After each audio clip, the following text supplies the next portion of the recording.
No, dejstvo je, da je Krško, kar se tiče velikosti in drugih parametrov, praktično že skoraj da izpolnjuje vse pogoje za ustanovitev mestne občine. Seveda, preko osnovno vodilo, zakaj pravzaprav iti v mestno občino, je to, da so svetniki in občinska uprava to poskušali že narediti nekje leta 2005. Takrat so bili mogoče še malo drugačni pogoji, danes je to drugače. Seveda pa sam status mestne občine prinese s sabo določene prednosti v različnih pogledih. Predvsem je tukaj lažje pridobivanje sredstev. Vsi pa započla nekega manjšega kluba 11-12 mestnih občin, kjer je pravzaprav tvoj glas in tvoja beseda bolje slišana. Obstajajo tudi odločeni razpisi za ta sredstva in nenazadnje tudi možnost razvoja. Če pa gledamo nekje v smislu ustanavljanja pokrajin, pa bi tudi tu znala biti določena prednost, če bi se pridobil ta status in če seveda bo prišlo do ustanovitve pokrajin. Jaz osebno v vsakem primeru podpiram to združitev, ki je del nekega naravnega procesa. Zdaj, če bi čakali na naravno tok dogodkov, potem bi porabili za to verjetno 10, 15 ali 20 let.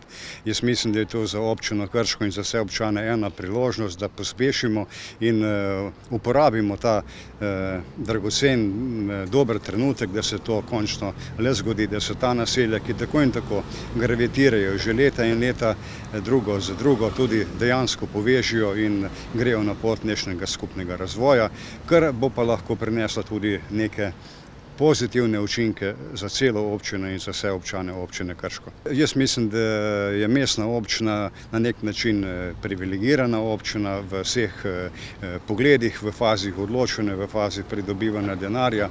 Mogoče se tudi kot posledica mestne občine v Krško prinese tudi kaj bolj dobro plačanih mest in tako dalje. Že od leta 2005 so bili poskusi, da bi Krška občina postala mestna občina.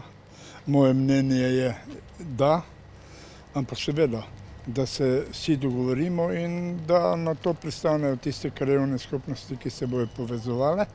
Priliko vidim v tem, koliko bo dejansko prišlo do razdelitve pokrajin v določeni leti, da se ne bomo prepirali, kjer je center Posavja.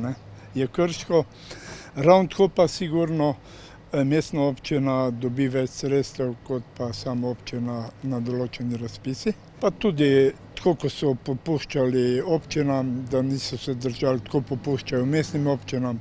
Jaz bom dal sam za primerjavo Ptuj, Slovenj Gradec pa Mursko Soboto. Tako da vidim, da bi lahko Krško postala mestna občina.